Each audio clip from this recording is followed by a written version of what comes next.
Kong residents. Sa ulo naman nagbabagang balita. Dalawa sa tatlong Chinese awardees ng prestiyosong Ramon Magsaysay Awards hindi makakarating sa araw ng parangal. Hindi pagsipot ng dalawa, tinangging may kaugnay sa madugong hostage-taking.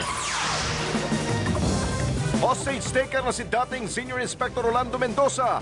May kaso rin palang rape at robbery. Hong Kong authorities, pinakiusapang huwag munang sumabay sa investigasyon sa hostage-taking. Bus nahulog sa creek sa Pagbilao, Quezon.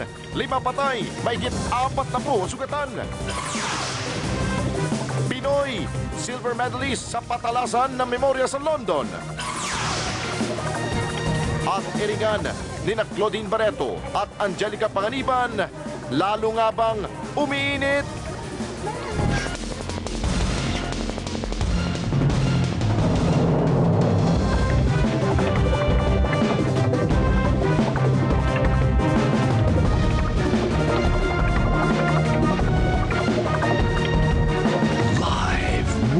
ABS-CBN News Center, Manila. Ito ang TV Patrol Weekend!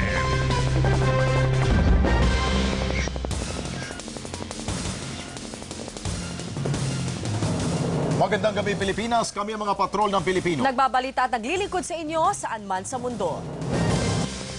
Hindi makakadalo sa Ramon Magsaysay Awards ang dalawa sa tatlong Chinese awardees. Pero wala raw itong kinalaman sa naganap na Manila hostage drama. Nagpapatrol, Abner Mercado. Sa Martes na idaraos ang taunang Ramon Magsaysay Awards o pagkilala sa mga Asyano na nagbigay ng natatanging serbisyo sa kani-kanilang mga bansa. Ito rin ang taunang pagkakataon na magiging panauhing pandangal sa awards night si Pangulong Benigno Aquino III. Pero di makakarating ang dalawa sa tatlong Chinese awardees na si Hu Qiping, magsasaka at pinuno ng Zhejiang Province, at Pan Yue, Vice Minister on Environmental Protection ng Chinese government.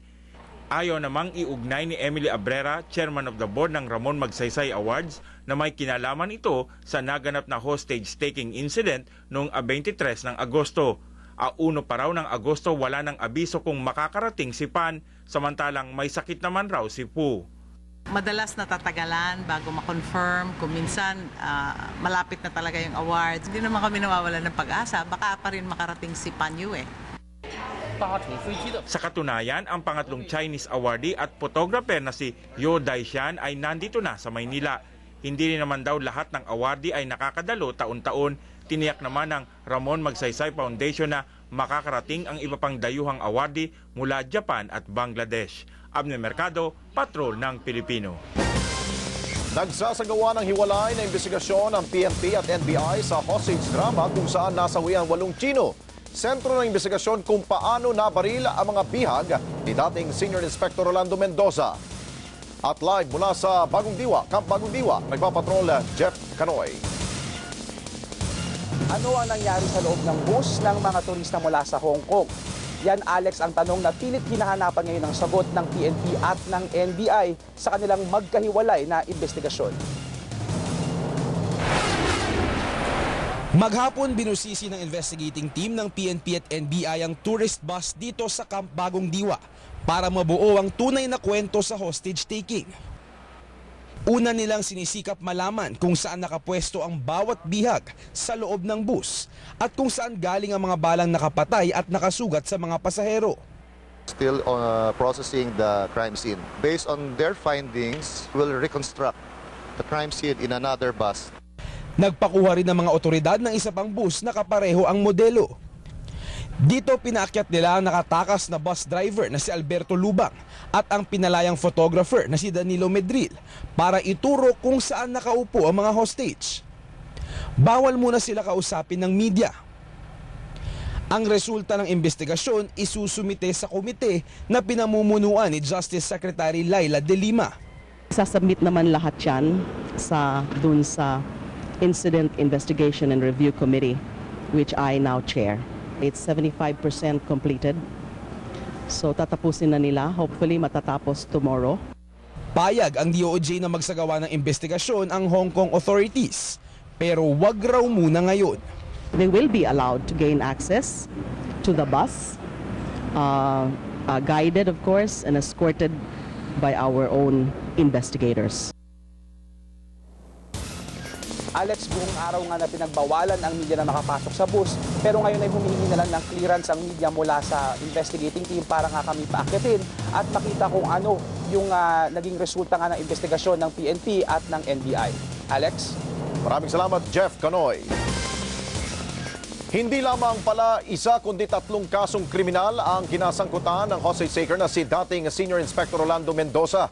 Nadawit din pala siya sa kaso ng gang rape sa Luneta. Nagpapatrol, Gretchen Malalad. 1981 nang pumasok sa serbisyo si hostage taker na si dating Police Inspector Rolando Mendoza. Sa unang dekada, umani siya ng mga medalya sa katapangan at pagiging tapat sa serbisyo. Pero noong 1996 nang nakatalaga ang nooy Senior Police Officer 3 na si Mendoza sa istasyon ng pulis sa Quirino Grandstand, nasabit siya sa kasong hulidap o robbery with extortion at gang rape ng mga pulis sa babaeng nakikipag-date sa Luneta. For vagrancy in the vicinity of Quirino Grandstand, of all places. And the detained lady was separated from her boyfriend, repeatedly raped by Rolando Mendoza and his group. Pero kapwa na-dismiss ang 2 kaso dahil hindi sumipot ang mga nagreklamo. Ang isa pang kaso ng robbery extortion sa isang chef noong 2008 ang naging mitsa ng pagkakasibak niya sa serbisyo. Bagamat hindi umusad ang kaso, pinasibak naman siya ng ombudsman. Ang background na ito ay nahukay ng PNP sa ginagawang profiling kay Inspector Mendoza para malaman kung bakit niya nagawa ang hostage taking. At dahil sa malagim na krimen, gagamitin din ang ganitong klaseng profiling sa recruitment ng mga pulis. Gretchen Malalad, Patrol ng Pilipino. Isang malawakang kilos protesta ang isinagawa sa Hong Kong bilang pagkundena sa hostage taking sa Maynila. Nakiisa rin sa pagkilos ang daang-daang Pinoy na nagtatrabaho roon. Mula Hong Kong nagpapatrol, Nadia Trinidad. Magkaiba man ang pinanggalingan, iisa ang sigaw ng mga OFW at mga residenteng napupuot sa anilay walang saysay na pagpatay sa 8 Hong Kong tourists na nagbakasyon sa Pilipinas. Hindi ako nahihiya, nagagalit ako because this should not have happened. I am from Hong Kong, but this guy is no feel good. Ang kilos protesta ng mga residente ay inorganisa ng iba't ibang political unions dito sa Hong Kong.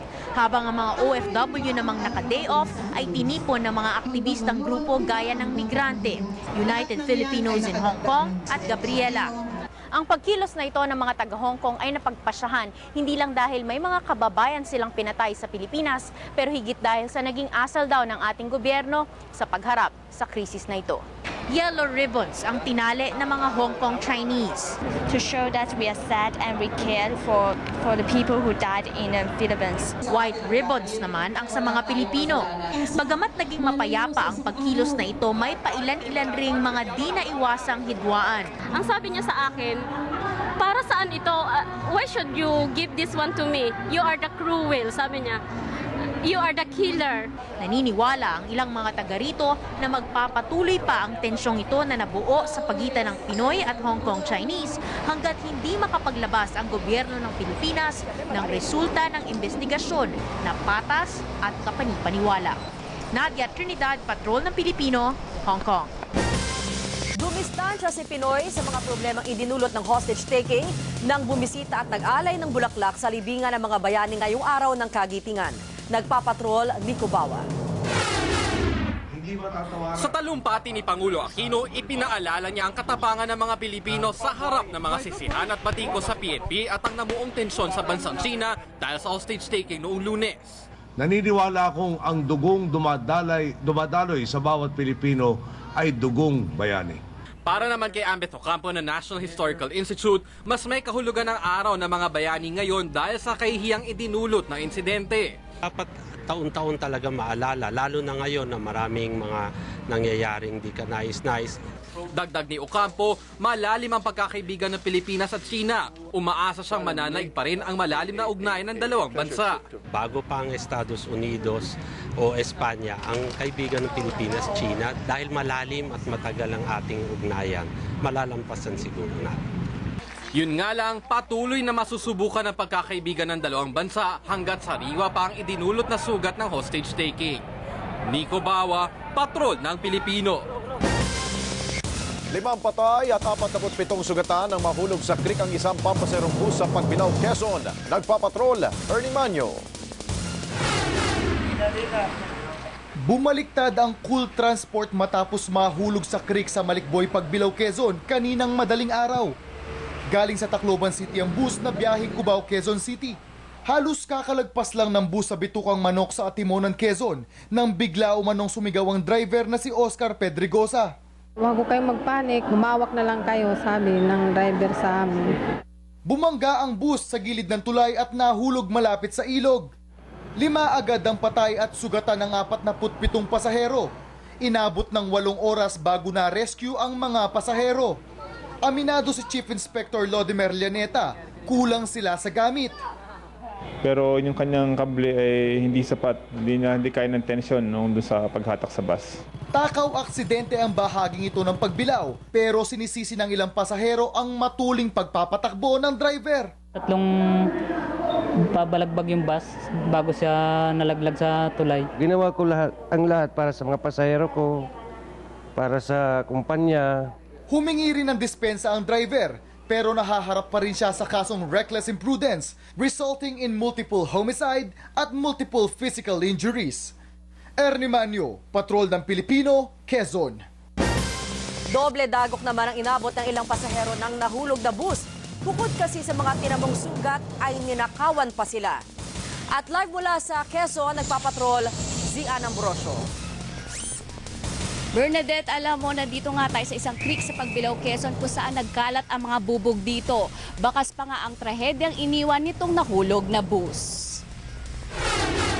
Kami dito at matulungan kami. Napaluha si Violeta Cabuang, 60 taong gulang dahil sa aksidente. Kasama niya ang kanyang 1 taong gulang na apo. Galos lang ang kanilang tinamo pero kahit himala sila nakaligtas, nadali naman ang mga mapagsamantala ang kanilang mga gamit. Sana naman matulungan naman sana ako. Walang bis-bis yung anak ko. Ilang araw na. Nagpupuyos din sa galit si Lola Presentasyon na nagpapagamot sa Jane County Hospital. Imbis na tulungan, ninakawan din umano sila ng mga taong inakala niyang sasaklolo. Nagagalit ako sa nagre-rescue. Kasi, ano ba kayong nagre-rescue? Ano bang nire-rescue niyo? Tira? Kasama niya rin ang kanyang 1 taong gulang na apo na maswerteng nabuhay matapos mawala ng malay ng ilang minuto. Maga naman ang mukha ni Belinda Gatchalian dahil sa mga bubog. Kwento na mag-asawang Renante at Melinda Caingin, nag-akapan na lang sila nang marinig ang sigaw na wala ng preno ang bus. Second life na kasi kala ko matay na kami kasi yung hinihintay ko yung dadaganan kami sa bus eh. Bernadette, alam mo, inaalam na ng otoridad kung sino nga yung sinasabing mga bystander na nagnakaw. Nananawagan ng mga residente dito sa lokal na pamahalaan na mabalik na ang kanilang kuryente dahil nga tinamaan itong bus ang kanilang poste. Samantala, Bernadette, sa pinakahuling balita na nalaman natin, nag-issue na ng LTFRB ng preventive suspension sa bus company habang iniimbestigahan nila ito. At yan muna ang pinakahuling balita mula dito sa Pagbilao, Quezon. Bernadette. Maraming salamat, Zian Ambrosio. At susunod, kaso ng dengue ngayong buwan, posibleng madaragdagan pa ng 17,000 ayon sa DOH. 4 na Pinoy boxers panalo sa lahat ng nakalabang dayuhan sa bakbakan sa Cebu. At Angelica Panganiban, pinayuhang manahimik sa iringan nila ni Claudine Barreto sa pagbabalik ng TV Patrol Weekend. Sa ilang sandali na lang, lalabas na ang